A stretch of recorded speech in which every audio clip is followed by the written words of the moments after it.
Hello everyone. I'm happy to be here to share our group's analysis of case of General Motors, a multinational corporation. First, about the different types of exposure. The most significant exposures that GM faces include transactional exposure and translation exposure. First, GM may incur profits or losses on cross-border transactions due to fluctuations in the exchange rate of the US dollar.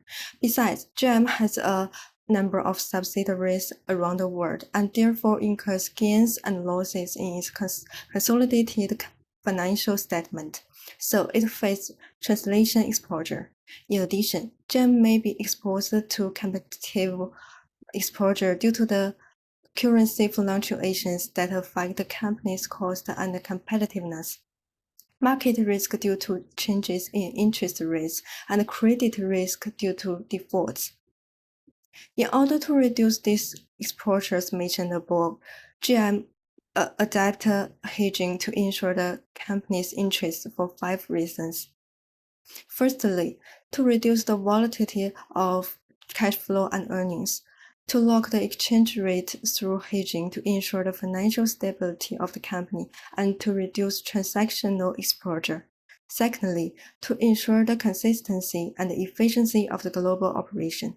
Thirdly, to reduce the management cost by adopting passive hedging policy. Fourthly, to balance the profit and loss in the financial statements and reduce translation exposure. Finally, to cope with unexpected risk in politically and economically unstable places. What are the consequences for GM not hedging in this case study? Number one is the direct impact of exchange rates. In Canadian markets, GM has not hedged, leading to a significant decrease in the value of its assets. In the Argentine market, the depreciation of the peso also reduced assets values forcing GM to adjust its capital structure. Number two is intensified financial fluctuation.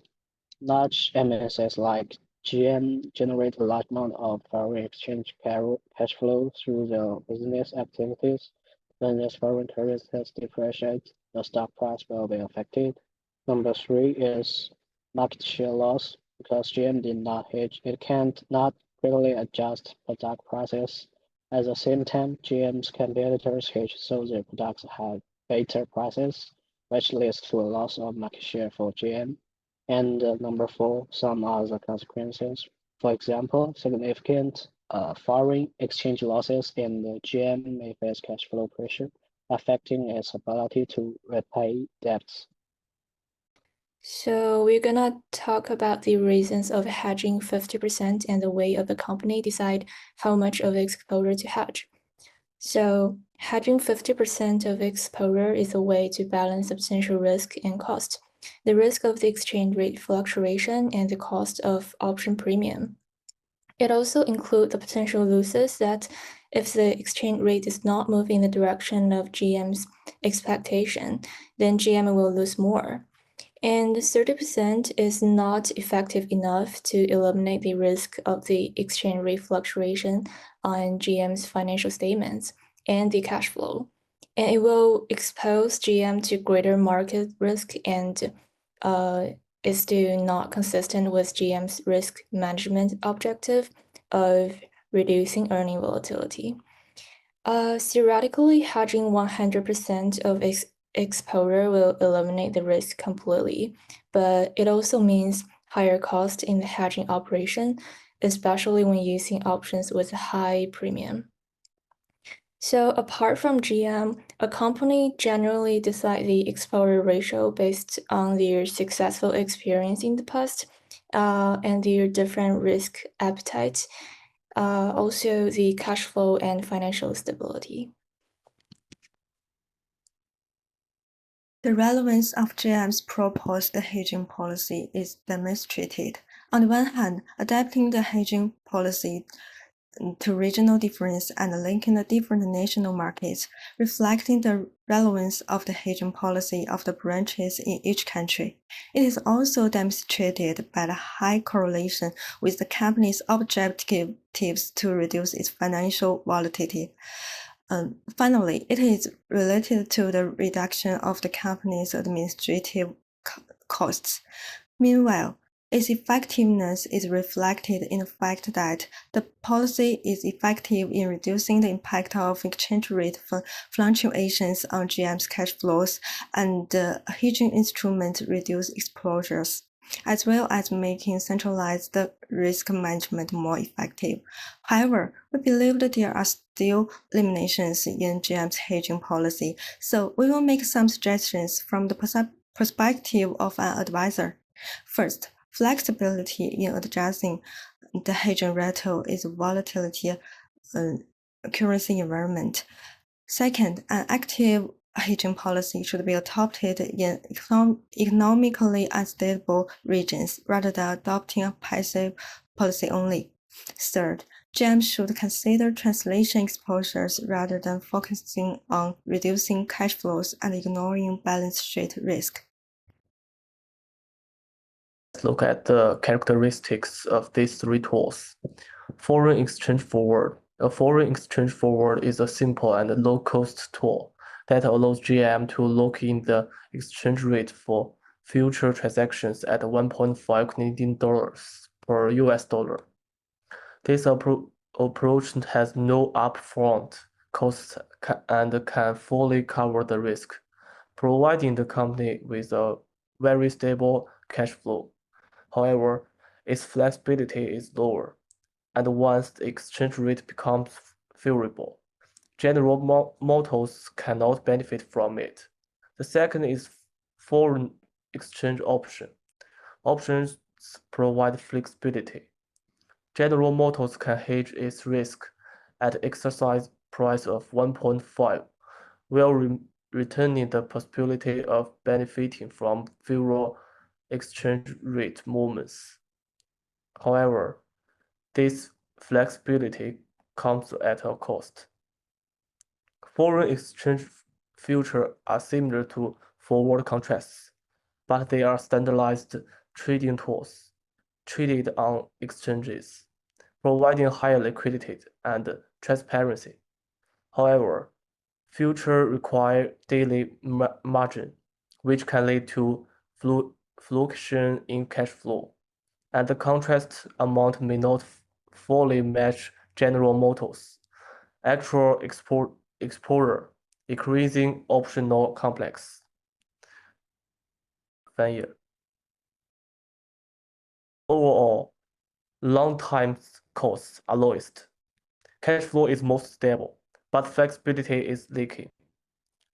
Options are the most flexible, but require a high premium. Futures have high transparency and liquidity, but bring no more cash flow fluctuations. In summary, General Motors need to strike a balance between stability, cost, and flexibility. By combining forward contracts and option contracts, we can efficiently hedging against future foreign exchange risks, while remaining our flexibility to respond to market changes. So for question 7, first, GM's concerns are reasonable. Here are some measures and suggestions that GM can take. Number 1 is natural hedging, increase local financing dominated in vessels such as borrowing from local banks to cover suppliers' payments and salaries. Also, cooperating with local suppliers can lower costs and the risks. Number 2 is asset structure adjustment. Settle incomes in US dollars or other hard currencies whenever possible. Reduce peso holdings, convert funds into stable currencies, or invest in secure assets. Number 3 is financial hedging. Utilize forward contracts to lock in future exchange rates or purchase call options on currencies. And here is some news about the political and economics situations in Argentina. Like Argentina analysts cuts 2024 inflation forecast to nearly 123% by Reuters, and like Argentina's president and senator approved for economic reforms by financial terms. So, considering these situations, GM can also adopt these strategies. Number one is collaborate with the government and other financial institutions to secure tax incentives. Collaborate with local banks and other international institutions to innovate financial hedging solutions and improve liquidity. Number two is flexible sales strategies and pricing system.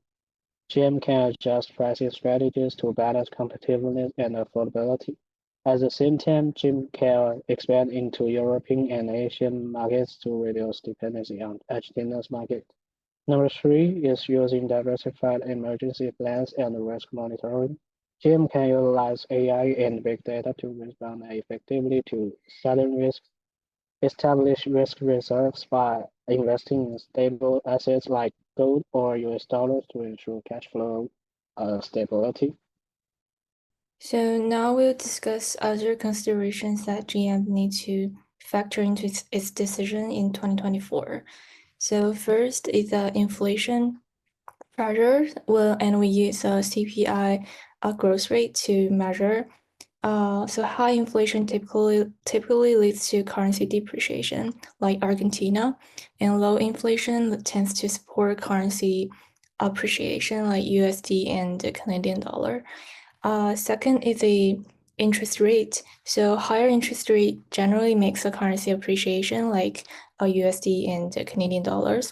But in Argentina, while short-term interest rates are very high, the extremely high inflationary environment, which is over 200%, will make the real interest rate be negative and make its currency continue to depreciate. Third is the GDP growth rate.